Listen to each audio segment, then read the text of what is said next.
When Casper was 6 years old, he was diagnosed with the Asperger's syndrome. And it must have been like a couple of years later that his younger brother Siebrand also was diagnosed. And he was diagnosed with MCDD, which means multiple complex development disorder. And both disorders are disorders in the autistic spectrum. For me it was switching emotions, and for my brother was it very, he misunderstood me and my parents a lot of times.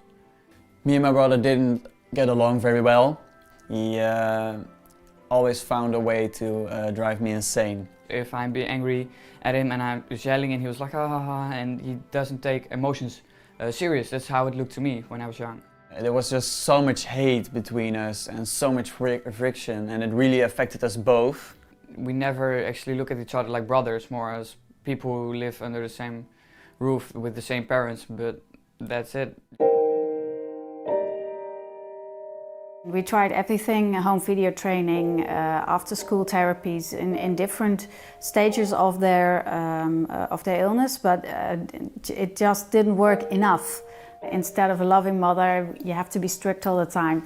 And that was very hard. We were tired a lot in that time. So we started to look around, and we found out that out-of-home placement would be an option.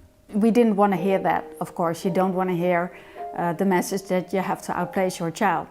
But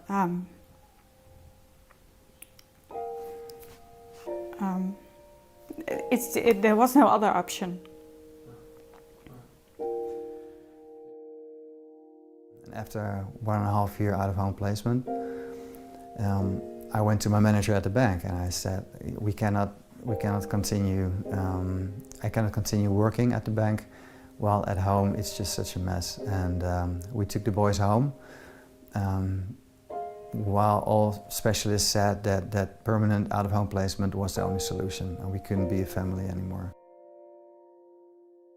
I remember just being here in the living room, and I just, at days in a row, that I really cried out to God, because somehow we felt that God was the one willing to give a way out. And then that was the moment I went to a retreat in the United States. I had a friend there, and he was willing to spend a retreat with me and to go over all of my dreams that I had the year before and that I didn't understand. God showed up in all those dreams with keys for inner healing. After that retreat, coming home, I started to cry out to God for more dreams, for more revelation, and well, He kept on, telling me that He wanted to heal the kids, and that He was going to reveal keys for their healing. Well, the main insight that I received for healing of the boys, one of the major things is that there is a trauma, and when there's a trauma in the soul, it caused the boys to respond with a not love reaction towards each other, and they were kind of captivated in that. And that's kind of a path that is paved by our ancestors who walked the same path as a coping mechanism.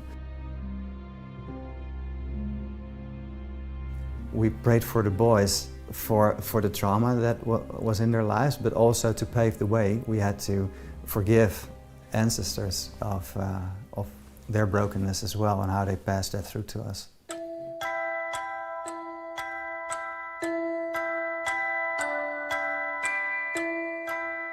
After we did that prayer, we saw an amazing change in the boys. When we had the final prayer, it felt like a huge weight fell off my shoulders, and me and my brother just wanted to try it out. We went outside and played just a regular game of soccer, and it went good, and we both were surprised. The first day when we got healed, we tested out, so we go and play more with each other, and it goes well. So we were like, oh yeah, it did really help. It's like 2 years or 2.5 years without a fight at all, and we're able to have just a conversation or just go outside and play a game of soccer without the fear of anything going wrong, and that's a miracle, absolutely.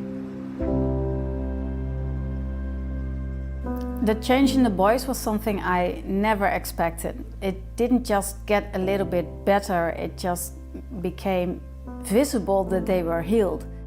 They were teachable, where before you could say things 100 times, but they just wouldn't be able, and now they were. They were just different boys. And of course puberty hit, so sometimes they're just giving others a hard time, but you can see they're just healthy boys, and that really is a miracle. After the boys were healed, God invited us to write our story down, because God wanted to give hope to other families as well, that there's healing possible for their children.